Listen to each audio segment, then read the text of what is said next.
அனைவருக்கும் வணக்கம். Module 3, Lecture 10, Visual Arts in Science. இன்று 10ஆம் விரிவுரையில் சந்திப்பதில் மகிழ்ச்சி. நான் பொன்னையா சுகந்தி.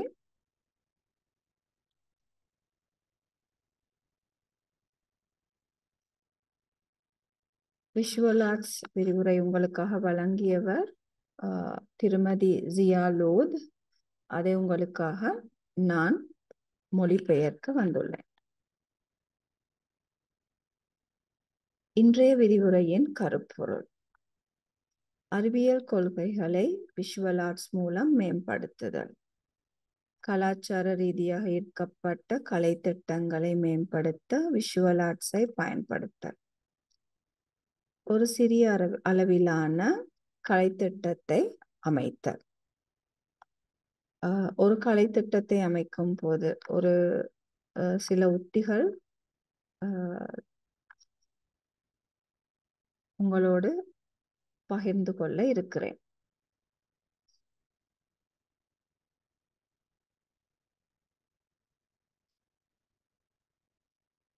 பாடத்திற்கு செல்ல முதல் விஷுவல் ஆர்ட்ஸை பற்றி சிறிது பேசலாம்.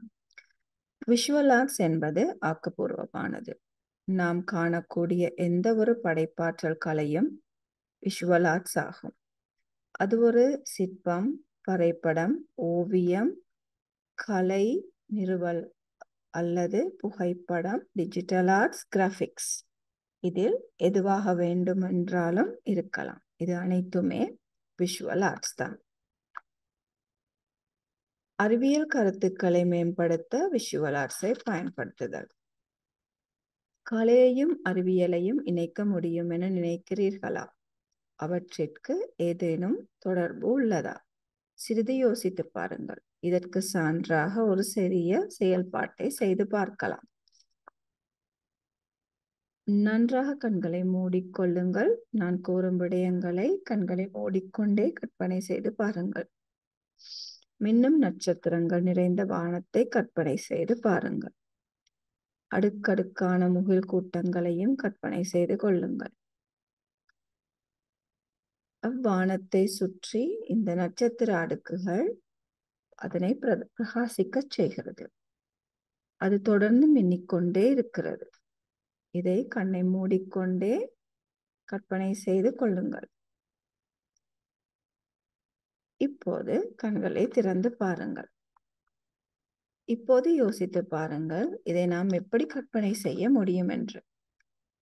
நட்சத்திரங்கள் பற்றி நமக்கு முன் அனுபவம் இருந்ததாலா, அல்லது அவை எவ்வாறு மின்னுகிறது என்று அறிவியல் பாடங்களில் கற்றிருக்கிறோமா, அல்லது நாம் ஆசிரியர்கள் அல்லவா மாணவர்களுக்கு தேவையான புகைப்படங்கள் அல்லது படங்களை தேடும் போது கூகுளில் நாங்கள் பிரவுஸ் செய்து அறிந்ததா?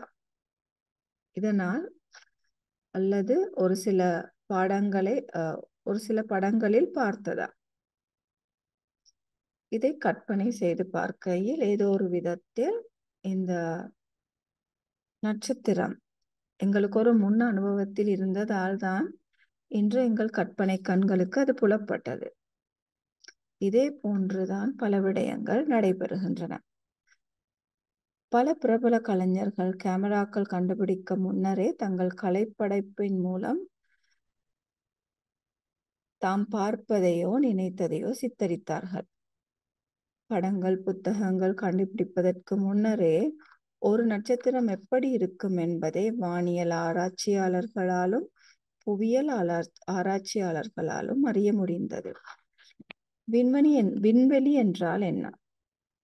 நட்சத்திரங்கள் எப்படி இருக்கும்? இவற்றை விளக்குவதற்கு அவர்கள் விளக்கமான வார்த்தைகளை மட்டுமே பயன்படுத்தாமல் தங்கள் மனதில் உள்ள உருவத்திற்கு உருவ காட்சியை கொடுத்து அதற்கு வர்ணங்கள் மூலம் வரைபடங்களாக எமக்கு பிரதிபலித்தனர். எல்லோரும் தொலைநோக்கி மூலம் நட்சத்திரங்களை பார்த்ததில்லை. இதன் உண்மை தோற்றமோ உருவமோ அமைப்போ பலருக்கு தெரியாது. அவை எதனால் ஆனவை என்று எதுவுமே நமக்கு தெரியாது. ஆனால் வான்பியலாளர்களின் சித்தரிப்பின் மூலம் இவை அனைத்தும் காட்சிப்படுத்தப்படுகின்றன. எனவே கலை மூலம் காட்சிகளை உருவகப்படுத்தலாம். இதை பற்றி என்ன நினைக்கிறீர்கள்? நான் கூறுவது சரிதானே? இதனை பற்றி பேசுவது பற்றி எங்கள் விரிவுரையாளர் ஜியாலூத் அவர்கள் உங்களிடம் நேரடி ஒளிபரப்பில் கலந்துரையாடுவதாக தெரிவித்துள்ளார்.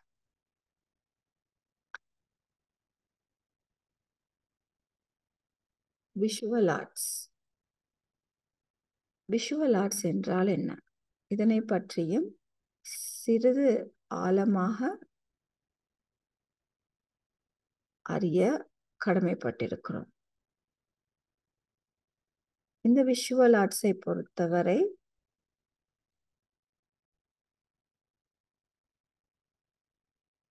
திறமை மற்றும் கற்பனையின் வெளிப்பாட்டின் மூலம் கண்களை சந்தித்து உணர்ச்சியை தூண்டும் கலையாகும். ஓவியம் மற்றும் வரைதல் போன்ற மிக பழமையான வடிவங்கள் மற்றும் சிற்பம், அச்சு தயாரித்தல், புகைப்படம் எடுத்தல் மற்றும் கட்டிடக்கலை மற்றும் உட்புற வடிவமைப்பு, வெளிப்புற வடிவமைப்பு போன்ற தொழில்நுட்பத்தின் வளர்ச்சிக்கு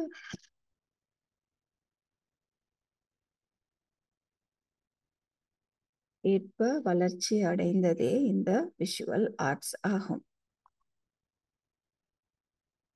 அறிவியல் என்றால் என்ன அல்லது விஞ்ஞானம் என்றால் என்ன? அறிவியல் என்பது இயற்கை உலகில் என்ன இருக்கிறது, உலகம் எவ்வாறு இயங்குகிறது, உலகம் எப்படி இருக்கிறது என்பதை பற்றி ஆராயும் ஒரு வழியாகும். இயற்பியல் மற்றும் இயற்கை உலகின் கட்டமைப்பு மற்றும் நடத்தை பற்றிய முறையான ஆராய்வு, அவதானிப்பு, பரிசோதனை மற்றும் பெறப்பட்ட ஆதாரங்களுக்கு எதிரான கோட்பாடுகளின் சோதனை ஆகியவற்றின் மூலம் அறிவியலை வரைவிலக்கணப்படுத்தலாம். இவ்வறிவியலை பாலர் பாடசாலையில் அல்லது முற்பள்ளியில் எவ்வாறு கற்பிக்கலாம்? அறிவியலை சாதாரணமாக கற்பிக்கும் விதமாக சிறார்களுக்கு கற்பிக்க முடியாது. எனவே அறிவியலை அறிமுகப்படுத்தும் சிறு கொள்கைகளை மட்டுமே எங்களுக்கு இச்சிறார்களுக்கு அறிமுகப்படுத்த முடியும். அதனை பற்றி சிறிது பார்ப்போம். இக்கோட்பாடுகளாக கவனித்தல், ஒப்பிடுதல், வகைப்படுத்தல், கிளாசிஃபைங் வகைப்படுத்தல், மெஷரிங் அளவிடுதல், கம்யூனிகேட்டிங் தொடர்பாடல், இன்ஃபரிங் அனுமானித்தல், ப்ரெடிக்டிங் எதிர்வு கூறல். இவ்வாறான கொள்கைகளை மாத்திரமே சிறார்களுக்கு நாம் கற்றுக் கொடுக்க முடியும். இக்கொள்கைகளை நாம் சரியாக கற்றுக் கொடுக்கும் போது எதிர்காலத்தில் அவர்களது விஞ்ஞான கொள்கைகள் சரியாக அவர்களுக்கு போய் சேரும். இந்த விஞ்ஞான கொள்கைகளை கொண்டு சிறார்களுக்கு கற்பிக்கும் போது இதனை விஷுவல் ஆர்ட்ஸ் மூலம் எவ்வாறு கற்பிக்கலாம்? இது விஞ்ஞானத்தில் விஷுவல் ஆர்ட்ஸ், இதுவே எமது தலைப்பாகும். இந்த விஷுவல் ஆர்ட்ஸாக நாம் கண்டது painting, drawing, sculpture, print making, photography, videography, installation art, indoor design, outdoor design. அதாவது ஓவியம், வரைதல், சிற்பக்கலை, அச்சிடுதல் கலை, புகைப்படம் எடுத்தல், ஒளிப்பதிவு, நிறுவல் கலை, உட்புற வடிவமைப்பு, வெளிப்புற வடிவமைப்பு.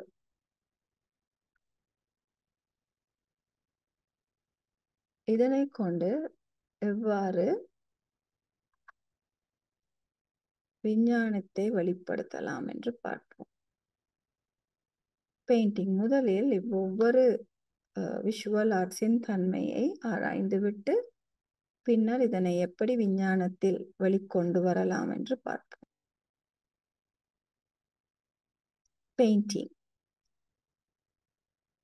இது ஒரு காட்சிக்கலை, விஷுவல் ஆர்ட்ஸ். இது ஒரு திடமான மேற்பரப்பில் வண்ணப்பூச்சு நிறங்களை கொண்டு ஒரு காகிதத்திலோ அல்லது ஒரு மேற்பரப்பில் நாம் நிறங்களை கொண்டு உருவாக்கும் ஒரு கலையாக காணப்படுகிறது. அடுத்தது வரைதல். வரைதல் என்பது காகிதம் அல்லது ஒரு இரு பரிமாண மேற்பரப்பை கொண்ட ஒரு மேற்பரப்பை கொண்டு சில கருவிகள், அதாவது பென்சில், கிரயோன், மைகள் கொண்ட பேனாக்கள், வண்ணப்பூச்சுகள் கொண்ட தூரிகைகள், இவற்றின் கலவைகளை கொண்டு, அது மட்டுமல்லாது நவீன முறையான கிராபிக்ஸ் மூலம் கூட இந்த வரைதலை உருவாக்கலாம். ஸ்கல்ப்சர், சிற்பக்கலை. சிற்பம் என்பது முப்பரிமாணத்தில் செயற்படும் காட்சிக்கலையாகும். சிற்பம் என்பது முப்பரிமாண கலைப்பணியாகும். இது உயரம், அகலம் மற்றும் ஆழம் ஆகியவற்றின் பரிமாணங்களில் உருவாக்கப்படுகிறது. இதனை நாம் கல், மரம் மற்றும் சீமெந்து ஆகிய பொருட்களை கொண்டு உருவாக்கலாம். Print making. பிரிண்ட் மேக்கிங் என்பது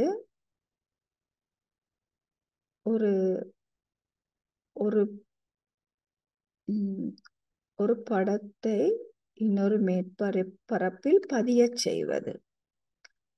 இது ஒரு பாரம்பரிய அச்சு தயாரிப்பு நுட்பங்களில் ஒன்று. பாரம்பரிய அச்சு தயாரிப்பு நுட்பங்களான மரவெட்டு, பொறித்தல் மற்றும் தளபாடங்களுக்கான வேலைப்பாடுகள் ஆகியவை பிரிண்ட் மேக்கிங்குள் தான் அடங்கும்.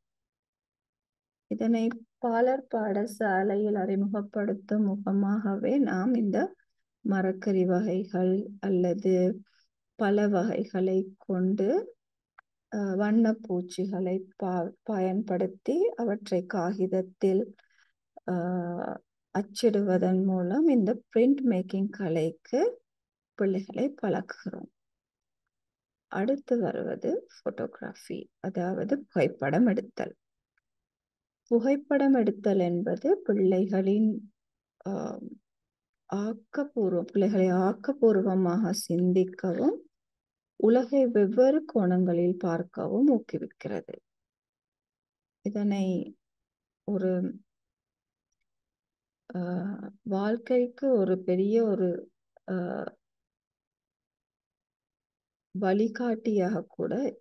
வழிகாட்டல் உதவியாக கூட இது காணப்படுகிறது. ஏனென்றால் பிள்ளைகளின் ஆக்கப்பூர்வமான சிந்தனை பிரச்சனைகளை தீர்ப்பதிலிருந்து கலை வழிபாடு வரை வாழ்க்கையின் பல்வேறு அம்சங்களில் அவர்களுக்கு பயனளிக்கிறது.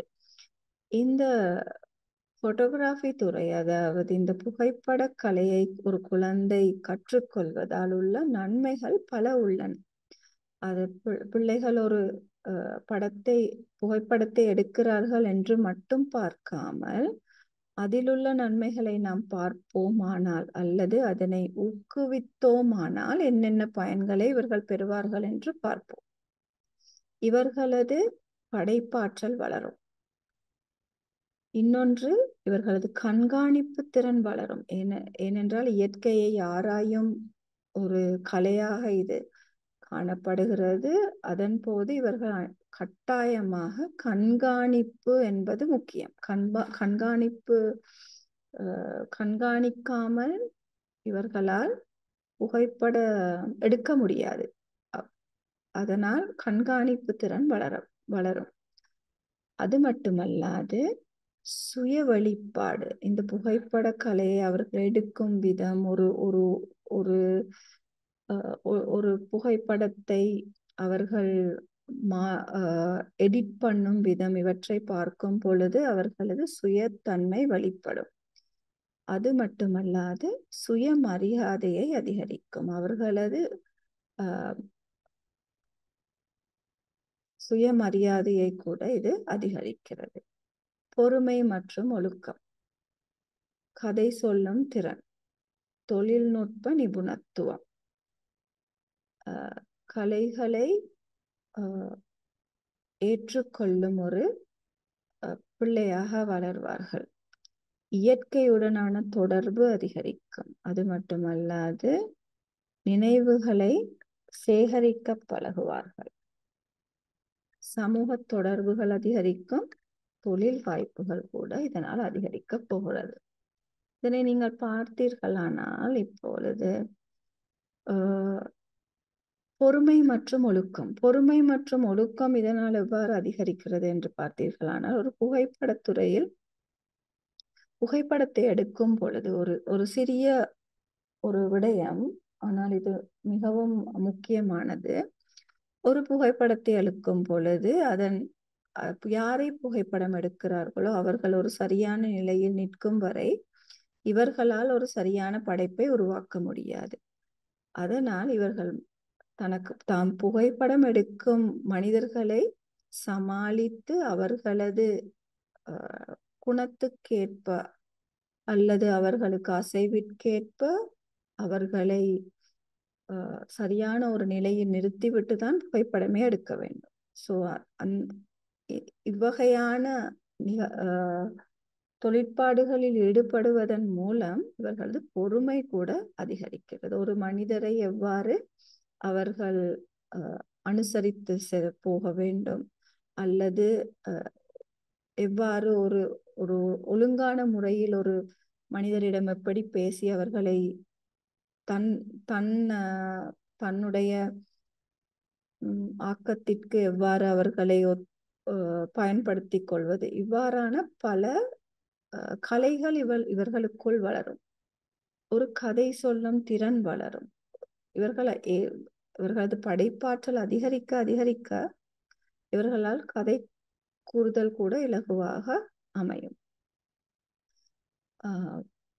அது மட்டுமல்லாது இவர்கள் புகைப்படம் எடுக்கும் போது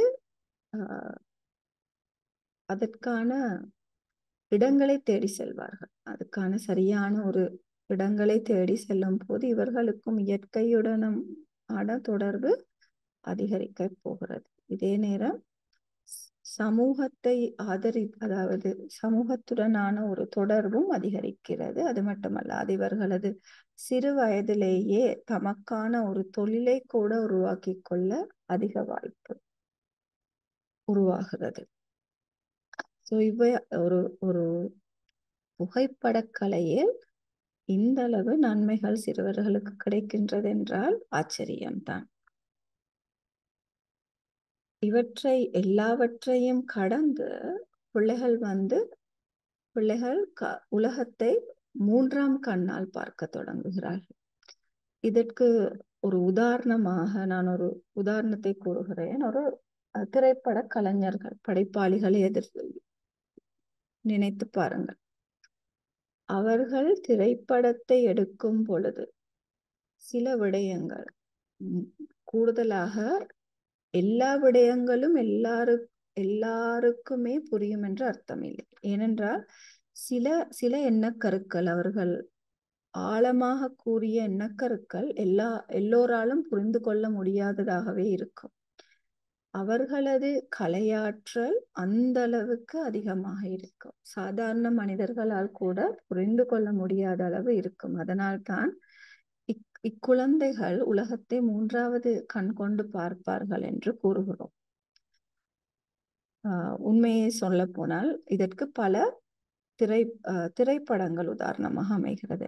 சிறிய வளமை வாழ்க்கை முறையில் ஒரு அனைவரும் அறிந்த உதாரணம் என படைப்பாளிகள் எடுத்த எண்ணக்கருவை சாதாரண மனிதர்கள், கலையார்வம் அற்ற மனிதர்களால் புரிந்து கொள்வது மிகவும் கடினம். ஆனால் கலையார்வம் உள்ள மனிதர்கள், அவர்களை சார்ந்த மனிதர்களுக்கு அந்த படைப்பாளியின் உண்மையான எண்ணக்கரு புரிவது அதிகம். இதை நாம் பல இடங்களில் உணர்ந்துள்ளோம். அடுத்தது ஒளிப்பதிவு. ஒரு நிலையான பொழுதுபோக்கு குழந்தைகளுக்கு தங்களை வெளிப்படுத்தவும், சுய விழிப்புணர்வை பெறவும், சுயமரியாதையை வளர்க்கவும் வாய்ப்பளிக்கிறது. உண்மையை கூறினால் புகைப்பட கலையை போல் இந்த ஒளிப்பதிவு கலையும் அதே அளவு நன்மையை குழந்தைகளுக்கு வழங்குகிறது. இதன் போது குழந்தைகளோடு இருக்கும் பாதுகாவலரோ பெற்றோரோ யாராக இருந்தாலும் அவர்களது இந்த திறமையை பார்க்கும்போது உங்களுக்கு புதுவிதமான ஒரு அனுபவம் கட்டாயம் கிடைக்கும். அடுத்து நாம் பார்ப்பது நிறுவல் கலை. நிறுவல் கலை என்பது ஒரு காட்சி கலை படைப்பாகும். இது பல்வேறு பொருட்களிலிருந்து உருவாக்கப்படலாம் மற்றும் பல்வேறு இடங்களில் உருவாக்கப்படலாம். பொதுவாகவே முப்பரிமாண பொருட்களால் வகைப்படுத்தப்படும் நிறுவல் கலை மறுசுழற்சி செய்யப்பட்ட பொருட்களாலேயே உருவாக்கப்படுகிறது. நிறுவல் கலை செயல்திறன் கலையின் செயல்திறன் கலையோடு நெருங்கிய உறவு இருந்தாலும் இரண்டும் சற்று வித்தியாசமாகத்தான் இருக்கும். அடுத்து வருவது, இப்பொழுது நாங்கள் பார்த்தது அனைத்துமே விஷுவல் ஆர்ட்ஸின் பரிமாணங்கள். இப்பொழுது நாங்கள் பார்க்க போவது இந்த விஷுவல் ஆர்ட்ஸ் மூலம் அறிவியல் விஞ்ஞானத்தை எப்படி வெளிக்கொணர்வது என்பது. சிறார்களுக்கான கொள்கைகள் கோட்பாடுகளாக முதலாவதாக நாம் அவதானித்தது அப்சர்விங், அதாவது கவனிப்பு திறன். புலன்களை பயன்படுத்துதல் கவனிப்பு என்பது உங்களுக்கு தெரியும். அனைத்து புலன்களையும் பயன்படுத்தி ஒரு இடத்தில் அவர்களது எண்ணத்தை குவிப்பதே இந்த அப்சர்விங். இந்த கவனிப்பு திறனை எவ்வாறு வெளிக்கொணரலாம்? நீங்கள் ஒரு ஆப்பிளை எடுத்து அதன் மூலமே இந்த அனைத்து கொள்கைகளையும் எவ்வாறு பிள்ளைகளோடு பயன்படுத்தலாம், பிள்ளைகளுக்கு கற்பிக்கலாம் என்பதை பார்க்கலாம். ஒரு ஆப்பிளை எடுத்தால் அவர்களுக்கு கவனிக்கும் திறன் வழங்குவதற்காக என்ன செய்யலாம்? அந்த கவனிப்பு திறனுக்காக பிள்ளையை அதன் நிறத்தை அவதானிக்க சொல்லலாம், அதன் அளவை அவதானிக்க சொல்லலாம், அல்லது அதன் சுவை, அதன் அமைப்பு, எவ்வாறான வடிவத்தை கொண்டது மற்றும் அது மென்மையானதா அல்லது கடினமானதா என்ற பண்புகளை கூட புலன்களை கொண்டு அறிய சொல்லலாம். அடுத்து வருவது ஒப்பிடுதல். ஒப்பிடுதல் என்பது ஒன்றோடு ஒன்றை ஒப்பிடுவது, அதாவது ஒற்றுமைகள் மற்றும் வேற்றுமைகளை அறிவது. அதை தொடர்ந்து இந்த ஆப்பிள் மூலமே இதை விவரித்தால், ஆப்பிளை கவனித்து கொண்டிருக்கும் ஒரு பிள்ளைக்கு அதை இன்னொரு ஆப்பிளுடன் நன்றாகவே ஒப்பிடும் விதத்தை வளர்த்து கொள்வார்கள். ஒரு ஆப்பிள் சிவப்பாக இருக்கிறது, இன்னொரு ஆப்பிள் பச்சையாக இருக்கிறது. அது எவ்வாறு வேறுபடுகிறது என்பதை அறிகிறார்கள். அது மட்டுமல்லாது அதன் எடையை கூட கைகளால் உணரலாம்.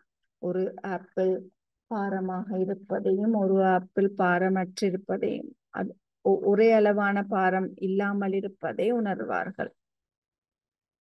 இவ்வாறாக ஒப்பிடும் ஒப்பிடும் கொள்கையை அவர்களுக்கு கற்பிக்கலாம். அடுத்தது வகைப்படுத்தல். வகைப்படுத்தலானது தொகுத்தல் மற்றும் வரிசைப்படுத்தல். இப்பொழுது நீங்கள் பிள்ளைகள் அந்த ஆப்பிளை கவனித்து ஒப்பிட்டு முடித்து விட்டார்கள். ஒப்பிட்டு முடித்த பிள்ளைக்கு இதனை வரிசைப்படுத்த தெரியும். அதாவது அதன் ஆப்பிளின் அளவை கொண்டு அதை வரிசைப்படுத்த சொல்லலாம். பெரிதிலிருந்து சிறிதாகவோ சிறிதிலிருந்து பெரிதாகவோ ஒரு விதமாக அதை வரிசைப்படுத்த சொல்லலாம். அதை கூட அவர்களால் செய்யக்கூடியதாக இருக்கும். அடுத்தது மெஷரிங், அதாவது அளவிடுதல். அளவுகளுடன் வேலை செய்தல். அதாவது இப்ப கவனித்தல், ஒப்பிடுதல், வகைப்படுத்தல், இவை எல்லாமே புலன்களால் இவர்கள் உணர்ந்தார்கள். இப்பொழுது இதனை சில ஒரு அளவீடுகள் மூலம் இந்த ஆப்பிளை அளக்க சொல்வது. அதாவது ஒரு டேப் மூலமாகவோ அல்லது ஒரு நூலை கொண்டோ அதன் அளவை அளக்க சொல்வது. இதன் மூலம் பிள்ளைகள் அதனை அளவிட பழகுகிறார்கள். அது மட்டுமல்லாது அதன் பாரத்தை கூட அளவிட சொல்லலாம். ஒரு தராசை கொடுத்து அதன் பாரத்தை கூட அவர்களை பார்க்க சொல்லலாம். இதன் மூலம் இவர்கள் அளவிடுதல் என்ற கொள்கையை உணர்கிறார்கள். அடுத்தது தொடர்பாடல். தொடர்பாடல் என்பது தாம் கற்றதையோ தமக்கு தெரிந்த விடயங்களையோ இன்னொருவருடன் பகிருவது. இந்த பகிரும் கொள்கையை எவ்வாறு நாம் வெளிக்கொண்டு வரலாம் என்றால், பிள்ளைகளை அதை வரைய சொல்லலாம். இல்லாவிட்டால் அதை படங்கள் மூலம், அதாவது இங்கு காட்டப்பட்டிருக்கும் ஒரு அட்டையில் பெரிது சிறிது நடுத்தரமானது என்ற விதத்தில் அதனை படங்கள் மூலம் அல்லது இவ்வாறான இலைகளின் மூலம் ஏதாவது செய்திருந்தால் அதுகளை அதன் அளவுகளை கொண்டு அதை வகைப்படுத்தி அதை ஒட்ட சொல்லலாம். அதனால் அவர்களது தொடர்பாடல் என்ற ஒரு கொள்கையை வெளிப்படுத்தலாம். அல்லது ஆசிரியர்கள் அவர்களது வாயிலிருந்து வெளிப்படும் எண்ணங்களை குறிப்பெடுக்கலாம். இவ்வாறாக அந்த தொடர்பாடல் கலையை நாம் வெளிக்கொண்டு வரலாம். அடுத்தது அனுமானம். அனுமானம் என்பது சேகரிக்கப்பட்ட மற்றும் ஒழுங்கமைக்கப்பட்ட தகவல்களை பயன்படுத்தி அக்குழந்தை தன் அனுபவங்கள் மூலம் ஒரு விடயத்தை வெளிக்கொண்டு வருவது.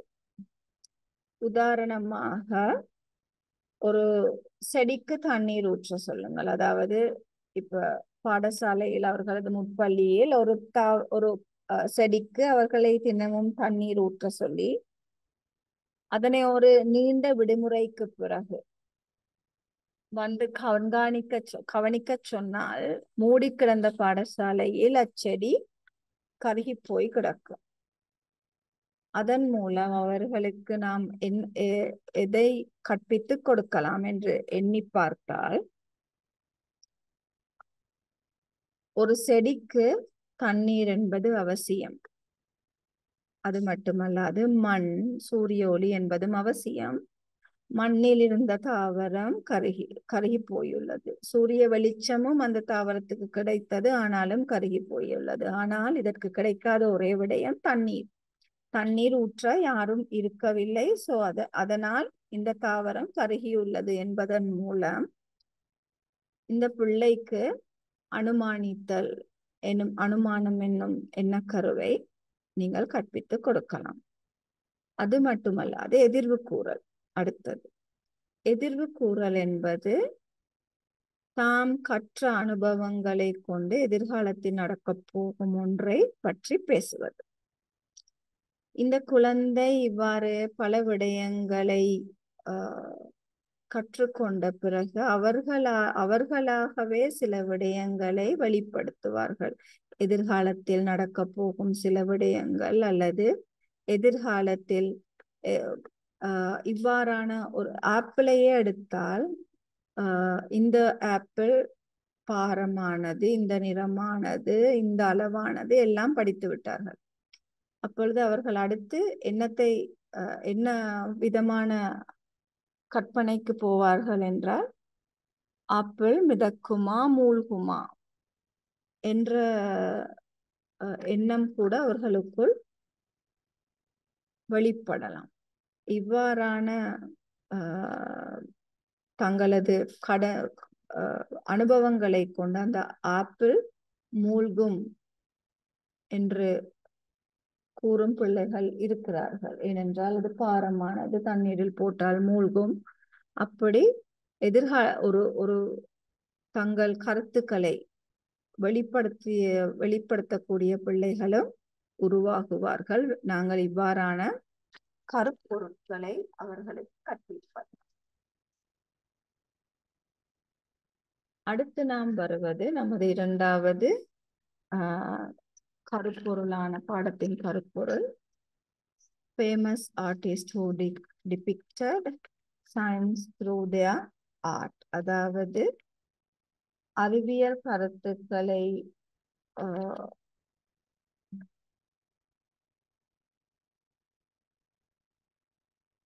தங்கள் சித்திரம் மூலம் அறிவியலை வெளிப்படுத்திய பிரபல கலைஞர்கள். லியோனார்டோ டா வின்சி. இவர் உண்மையாகவே உடற்கூறியல், அதாவது அனாட்டமி, பிசியாலஜி மற்றும் ஆஸ்ட்ரானமி படித்தவர். இவர் 5 இயந்திரங்களை கூட உருவாக்கி இருக்கிறார். ஆனால் அவற்றுக்கு பேசப்பட்டதை விட அவரது ஓவியமான மோனாலிசா மற்றும் த லாஸ்ட் சப்பர் என்ற சித்திரத்திற்காகவே பெரிதும் பேசப்பட்டார். ஏனென்றால் அவரது ஆக்கத்தின் நுணுக்கம். இந்த லாஸ்ட் சப்பர் என்ற ஓவியம் உங்கள் முன்னால் உங்களுக்கு பார்க்கக்கூடியதாக இருக்கிறது. இந்த ஓவியத்தின் நுண்ணியம், அதாவது பார்த்தீர்களானால் அந்த மனிதர்களின் முகம், உருவம் இவற்றை உருவாக்குவதற்கு அவரது இந்த அனாட்டமி என்ற அறிவே உதவியது. அதே மாதிரி மோனாலிசா, அந்த மோனாலிசா ஓவியமும் அவரது கலை துல்லியத்துக்கு தான் பிரபலம் அடைந்தது. அதே போல் சாமுவல் மோர்ஸ், இவர் டெலிகிராபிக் மோர்ஸ் கோடை உருவாக்கினார். அவர் லுப்ராவின் புகழ்பெற்ற கிளாசிக் கேலரியை வரைந்தவர். உங்களுக்கு பார்க்கக்கூடியதாக இருக்கும் அந்த ஓவியத்தை தான் பார்த்து கொண்டிருக்கிறீர்கள். அவர் ஒரு அற்புதமான கலைஞர். அவர் பின்னர் மின்காந்தவியலுக்கு மாரிமோஸ் குறியீட்டை உருவாக்கினார். அடுத்து பிரபல மரியா சிப்லா மேரியல். இவர் தாவரங்கள் மற்றும் விலங்குகளுக்கு இடையேயான தொடர்புகளை அவரது படங்கள் மூலம் வெளிப்படுத்தியவர். இவர் ஒரு தாவரவியலாளர். இவரது சித்திரத்தை பார்த்தோமானால், இவ்வாறானவர்களின் சித்திரத்தை பார்த்தோமானால் அது உண்மையாகவே சித்திரமாக நமக்கு அல்லது ஓவியமாக நமக்கு தென்படாது. ஒரு புகைப்படம் போலவே இருக்கும். ஒரு உண்மையான ஒரு தாவரத்தையோ அல்லது மிருகங்களையோ அல்லது ஒரு ஒரு படத்தையோ படம் எடுத்த மாதிரி அவ்வளவு துல்லியமாக இருக்கும் அவர்களது ஓவியத்தின் திறமை. இன்னும் ஒரு சித்தி பெற்ற ஓவியர் ஜான் ஜேம்ஸ். இவர் தனது கற்றலின் போது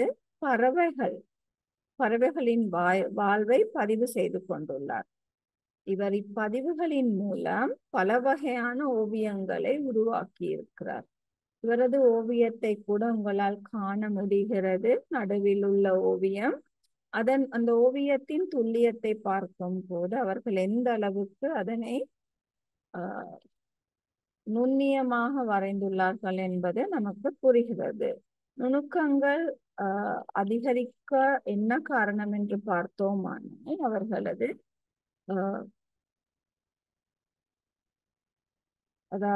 அவர்களது அறிவு உண்மையை கூற போனால் அவர்களது அறிவியல் அறிவே அந்த நுண்ணிய திறமைகளுக்கு உதவுகிறது. அதே போல் இன்னும் ஒருவர் சாண்டியாகோ. இவர் தனிப்பட்ட செல்கள் மூளையை கட்டமைக்க வேண்டும் என்று முதலில் பரிந்துரைத்தவர். அந்த படத்தை கூட உங்களால் பார்க்கக்கூடியதாக இருக்கிறது. இது ஒரு நுண்ணோக்கி மூலம் பார்க்கக்கூடிய ஒரு விடயத்தை அவர் ஒரு சித்திரமாக வெளிப்படுத்தியுள்ளார். அந்த அளவுக்கு நுணுக்கமான ஒரு ஓவியம். இந்த ஓவியர்கள் மூலம் உங்களுக்கு புரிந்திருக்கும் எந்த அளவுக்கு அறிவியலில் கூட எந்த அளவுக்கு இந்த விஷுவல் ஆர்ட்ஸ் திறமைகள் உதவி புரிகின்றன என்பதை உங்களுக்கு அறியக்கூடியதாக இருக்கும். அடுத்து வருவது வகுப்பறையில் அறிவியலும் கலையும். எனது திருமதி ஜியாலூர் எங்கள் விரிவுரையாளர், அவர் 2 வீடியோக்களை இதில் இணைத்துள்ளார். இதனையும் நாங்கள் பார்ப்போம்.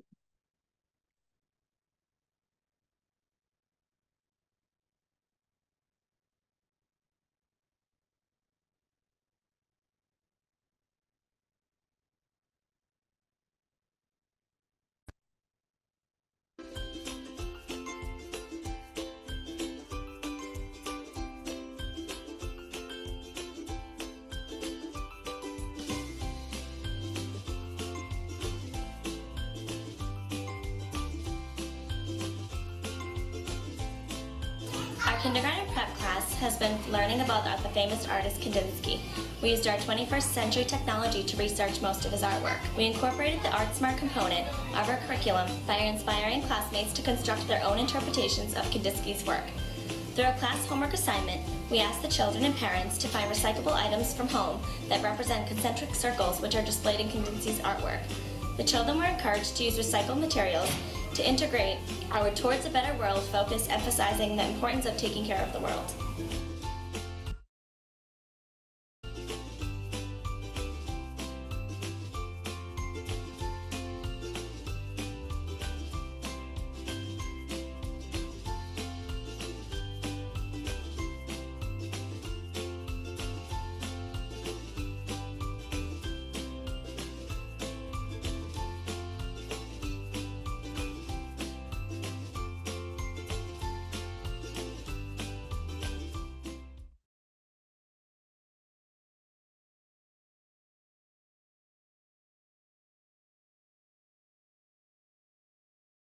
Today we did focused on science rocks and art smart, a little combination of the two.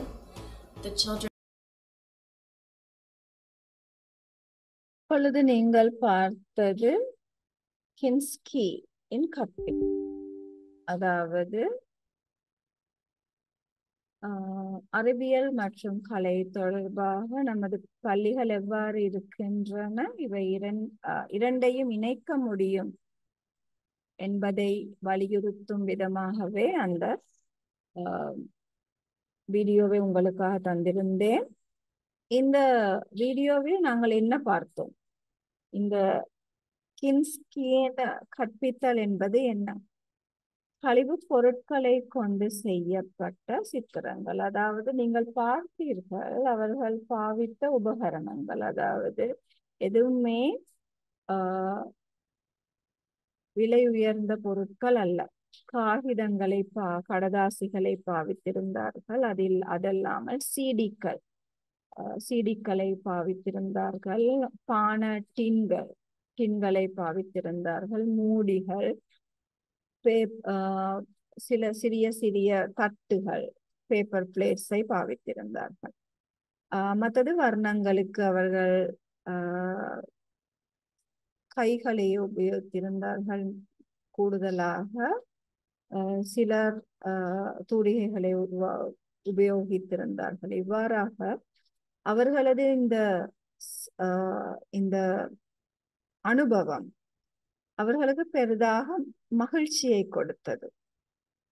உண்மையை கூற போனால் அவர்களுக்கு எந்த கட்டுப்பாடும் அந்த ஆசிரியர் ஒரு வழிகாட்டியாக மட்டுமே இருந்தார். அவர் இந்த பிள்ளைகளை எந்த விதத்திலும் கட்டுப்படுத்தவில்லை. அவர்களது மேசையை பார்த்தீர்களானால் வர்ணங்கள் எல்லாம் எல்லா இடங்களிலும் பரவலாக கிடந்தது. இருந்தாலும் அவர்களை அவ்வனுபவத்தை பெற அவ்வாசிரியர் உதவினார் என்றே கூற வேண்டும். இவர்கள் மிகவும் சந்தோஷமாக இருந்தார்கள். உண்மையாகவே இவ்வாறான செயற்பாடுகளில் ஈடுபடும் போது பிள்ளைகள் மிகவும் சந்தோஷமாக இருப்பார்கள். அதே போன்று கைகளை பயன்படுத்துகிறார்கள். அதாவது நிறங்களை கைகளை கொண்டு நிறம் தீட்டும் போது அதன் குளிர்ச்சியை உணர்கிறார்கள். அந்த நிறத்தை என்ன கூறுவது, கைகளில் பூசிக்கொண்டு அதன் மூலம் கூட சித்திரங்களை உருவாக்குகிறார்கள். இது உண்மையாகவே கழிவு பொருட்கள் மூலம்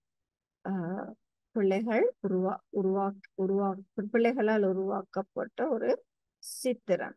இதையே நாம் கின்ஸ்கியின் கற்பித்தல் என்று கூறுகிறோம். அடுத்து இன்னொரு வீடியோ.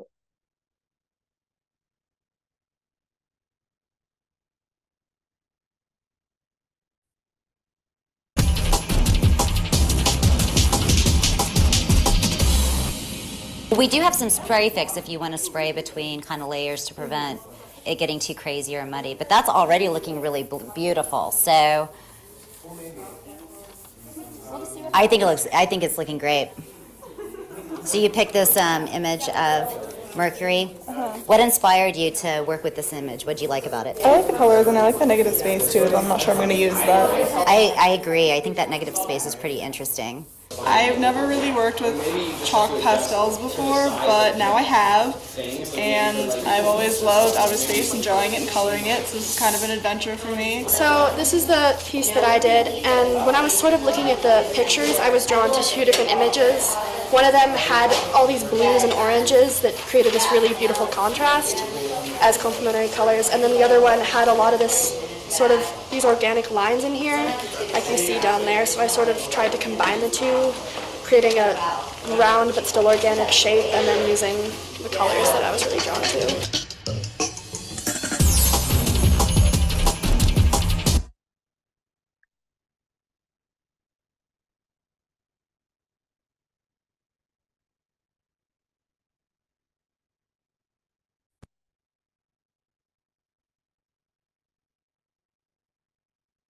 இந்த வீடியோவில்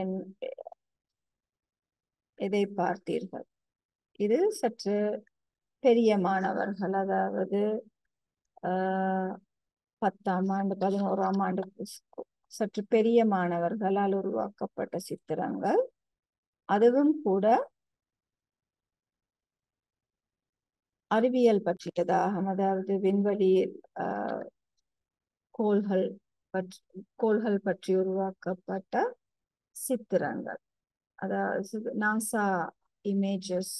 நாசாவில் இருந்து எடுக்கப்பட்ட புகைப்படங்களை அவர்கள் மேல உருவாக்கி இருந்தார்கள். அவர்கள் தெரிவித்ததாவது, அவர்கள் இதற்கு முன்னர் இவ்வகையான பாஸ்டல்களை பாவித்து படம் கீறியது இல்லை. இருந்தாலும் இவ்வகையான படங்களை உருவாக்கும் போது அது ஒரு சந்தோஷத்தை கொடுக்கிறது என்பதை அவர்கள் தெரிவித்திருந்தார்கள். அது இன்னும் பல அவர்களது உண்மையான கலைத்திறனை உங்களுக்கு காட்டியது என்பதை நாம் இங்கு உணர்ந்தோம். அடுத்து வருவது கலாச்சார ரீதியாக ஈர்க்கப்பட்ட கலை திட்டங்கள். இங்கு நீங்கள் பார்த்தீர்களானால் உங்களுக்கு தெரியும், இங்கு ஒரு 2 வட்டங்களை உருவாக்கி அதற்கு இறகுகள் போல் சில வகையான கடதாசிகளை உபயோகித்து அதனை இங்கு பொருத்தியுள்ளார்கள். பொருத்திவிட்டு அதற்கு மேல் பேக்கிங் சோடாவை தூவி இருக்கிறார்கள். அதனோடு நிறங்கள் சிறிது இதற்கு மேல் தெளித்துள்ளார்கள். அதற்கு பின் அதில் வினாகிரியை ஊற்றியதும் இந்த ஆக்கம் இவ்வகையாக வெளிப்படுகிறது. இங்கு நாங்கள் தெரிந்து கொள்வதாவது, பேக்கிங் சோடாவையும் வினாகிரியையும் ஒன்று சேர்க்கும் போது எவ்வகையான ஒரு ஆக்கத்தை உருவாக்கலாம் என்பதை இதில் உணர்கிறோம். இதுவுமே ஒரு அறிவியல் தான். இங்கே பார்த்தீர்களானால் இது பெல்ஜியம் கடற்கரையில் நடக்கும் ஒரு மணல் சிற்ப திருவிழா. இது உலகில் நடக்கும் ஒரு பெரிய திருவிழாவாகவும் 12 நாடுகளில் இருந்து 34 சர்வதேச கலைஞர்கள் வந்து இந்த சிற்பங்களை உருவாக்குகிறார்கள்.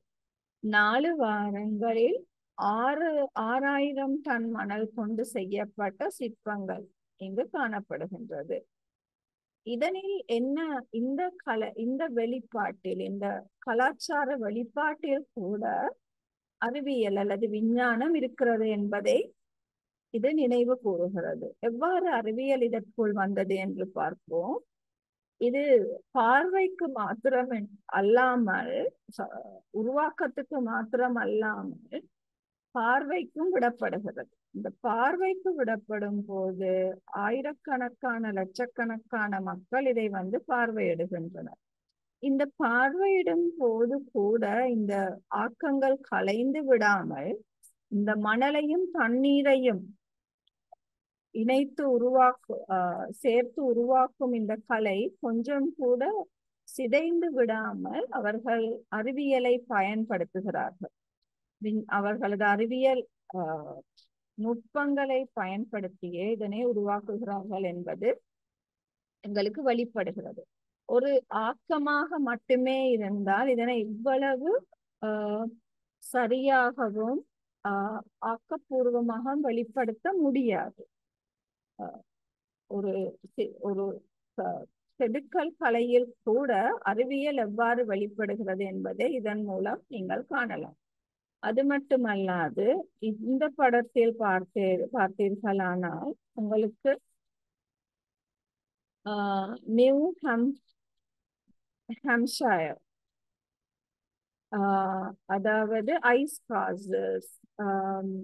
ஐஸ் கட்டிகளாலான கட்டிடங்கள், இந்த சுரங்கங்கள், ஸ்லைடுகள், நீரூற்றுக்கள் உருவாக்கப்பட்டிருக்கின்றன.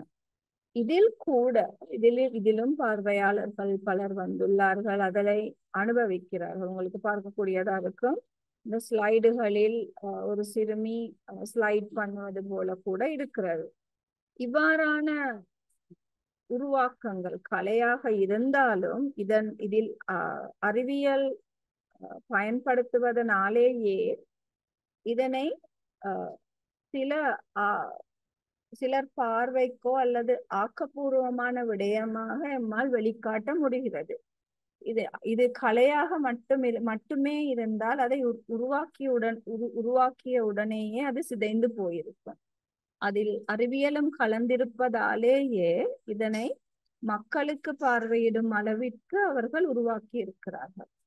அது உங்களுக்கு புரியும் என்று நம்புகிறேன். அடுத்த படத்தில் உங்களுக்கு பார்க்கக்கூடியதாக இருக்கும். இது ஒரு லைட் ஃபெஸ்டிவல், அதாவது லைட் ஷோ. மார்க் ராஸின் லைட் ஷோ. இந்த லைட் ஷோ கூட ஒரு ஆக்கமாக இருந்தால் இவ்வளவு பெரிதாக செயல்படுத்த முடியாது. இதில் விஞ்ஞானத்தையும் கலந்து அறிவியலை கலந்து அவர்கள் வெளிப்படுத்துவதாலேயே பலவிதமான அறிவியல் கொள்கைகளை அவர்கள் இதற்குள் உள்ளடக்குவதாலேயே இது ஒரு திருவிழாவாகவே நடக்கிறது பல நாடுகளில். அடுத்து இன்றைய பாடத்தின் கடைசி நோக்கம் மினி அசெஸ்மெண்ட், அதாவது ஒரு பாடத்திட்டத்தை உருவாக்குவது. ஒரு பாடத்திட்டத்தை உருவாக்கும் போது நீங்கள் பார்த்தீர்களான சில விடயங்களை உட்படுத்துவது கட்டாயம். அந்த விடயங்களை நாம் என்னவென்று பார்த்தால், நோக்கம் முதலாவது எமக்கு தெரிந்திருக்க வேண்டும். நாங்கள் மாணவர்களுக்கு எதற்காக இந்த பாடத்தை கற்பிக்கிறோம் என்ற நோக்கம் நாங்கள் அறிந்திருக்க வேண்டும். அது மட்டுமல்லாது என்னென்ன மெட்டீரியல்ஸ், அதாவது என்னென்ன பொருட்கள் இதற்கு தேவை. ஒரு பாடத்தை சரியாக மாணவனை கொண்டு சேர்வதற்கு மாணவனிடம் கொண்டு சேர்ப்பதற்கு நமக்கு தேவையான பொருட்கள் எவை என்பதையும் அறிந்திருக்க வேண்டும். அதையும் குறிப்பெடுத்துக் கொள்ள வேண்டும். அது மட்டுமல்லாது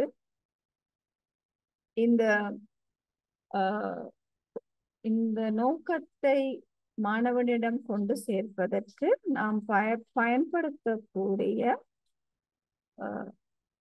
முறை, அதாவது எந்த முறையில் இதை நாம் கொண்டு சேர்க்க போகிறோம். ஒரு ஆக்கமா அல்லது கைவேலையா அல்லது எந்த விதமாக இதை கொண்டு சேர்க்க போகிறோம் என்ற செயல்பாடும் இதில் உள்ளடக்கப்பட வேண்டும். அது மட்டுமல்லாது ஒரு வகுப்பறையை எடுத்தால் பல வகையான மாணவர்கள் இருப்பார்கள். அவ்வளவு மாணவர்களையும் இச்செயற்பாட்டுக்கு உட்படுத்தும் விதமான உத்திகள் என்ன என்பதையும் நாம் குறிப்பெடுத்துக் கொள்ள வேண்டும். அடுத்தது ரிஃப்ளெக்ஷன், அதாவது என்ன நடந்தது இந்த பாடத்தை கற்பிக்கும் போது என்னென்ன அனுபவங்களை பெற்றீர்கள் என்பதை குறிப்பெடுத்துக் கொள்ள வேண்டும். அது மட்டுமல்லாது நீங்கள் உங்களது நோக்கம், ஆசிரியரின் நோக்கம்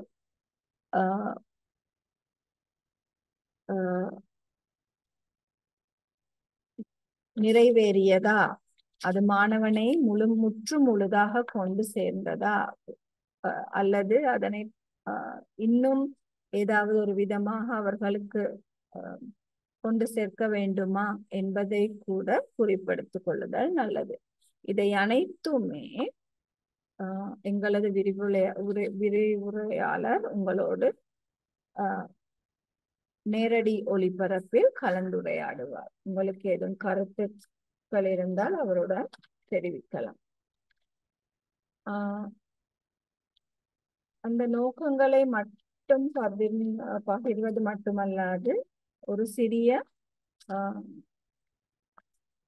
அசஸ்மெண்ட், அதாவது ஒரு செயல்பாட்டையும் உங்களுக்கு தர கடமைப்பட்டுள்ளேன். இதில் பார்த்தீர்களானால் ஒரு பட்டாம்பூச்சியின் வாழ்க்கை வட்டம். இதை நாம் ஒரு 4 வயது பிள்ளைக்கு, 4 வயது மாணவனுக்கு எப்படி கற்பிக்கலாம். இதே ஒரு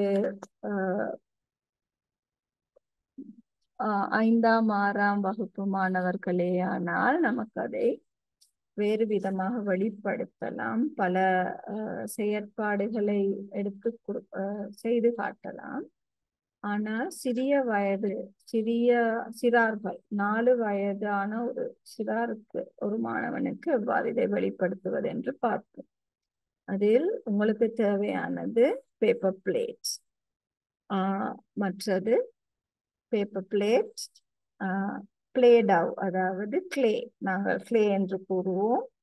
கிளே, பேப்பர் ஒரு காகிதம், பெயிண்ட்ஸ் கலர்ஸ் இவற்றை எடுத்துக்கொள்ளும். அதன் பின்னர் பிளேடவ் அதாவது கிளேயை பாவித்து பட்டாம்பூச்சியின் முட்டை, அதன் இரண்டாவது வாழ்க்கை வட்டத்தின் இரண்டாவது நிலையான கேட்டபில்லரை உருவாக்கலாம். அதன் பின் கொக்கூன் கம்பளி பூச்சை உருவாக்கலாம். அதன் பின்னர் பட்டர்ஃப்ளை பட்டாம்பூச்சியை கூட இந்த கிளேயின் மூலமே உருவாக்கலாம். அதன் பின்னர் கைகளை பாவித்து இந்த கைகளை அதாவது தூரிகைகளையோ அல்லது ஸ்பான்சர்ஸையோ பாவிக்காமல் இவற்றை கைகளை கொண்டே நிறந்திட்ட வைக்கலாம். இந்த நிறங்களை அவர்கள் கையாளுவதால் அவர்கள் நிறங்களை உணர்கிறார்கள், அதன் குளிர்ச்சியை உணர்கிறார்கள். அந்த குளிர்ச்சி அவர்களுக்கு மகிழ்வை கொடுக்கும். இதன் மூலம் அவர்கள் பல்வேறு வகையான உணர்வுகளுக்கு கூட உட்படுத்தப்படுகிறார்கள். இப்பாடத்தை கற்பிக்கும் போது கட்டாயம் உடற்கவசங்கள் அதாவது வர்ணங்களுடன் இவர்கள் வேலை செய்வதால் கட்டாயம் உடற்கவசங்கள் பாவிப்பது முக்கியம். அது மட்டுமல்லாது அந்த நிறங்களை அவர்களுக்கு கைகளில் கொடுத்து உணரக் கொடுப்பது மிகவும் முக்கியம். இவ்வாறான பாடங்கள் மாணவர்களுக்கு மிகவும் மகிழ்ச்சியை தரும். இக்கலை சேர்க்கையுடனான அறிவியல் பாடம் அறிவை மட்டுமல்லாது கலையையும் அவர்களிடம் கொண்டு சேர்க்கிறது. அதாவது அறிவியல் அதாவது ஒரு பட்டாம்பூச்சியின் ஒரு வண்ணத்து பூச்சியின் வாழ்க்கை வட்டத்தை கற்பிக்கும் விதமாக நாம் பாவித்த ஒரு செயற்பாடு, நாம் பாவித்த செயற்பாடாவது விஷுவல் ஆர்ட்ஸ் அதாவது நிறங்களை கொண்ட ஒரு அழகான ஒரு ஆக்கம். இதன் மூலம் இந்த பாடத்தை மிகவும் இலகுவாக பிள்ளைகளுக்கு கற்பிக்கலாம். அது மட்டுமல்லாது நிறங்கள் மட்டுமல்லாது பிள்ளைகளுக்கு இதை இசை மற்றும் நடனத்தை கொண்டு கூட கற்பிக்கலாம். அது இன்னும் சுவாரஸ்யமாக இருக்கும். நீங்களும் இவ்வாறான ஒரு செயல்பாட்டை செய்து உங்கள் கருத்துக்களை எங்கள் விரிவுரையாளருடன் பகிர்ந்து கொள்ளுங்கள். நன்றி, வணக்கம்.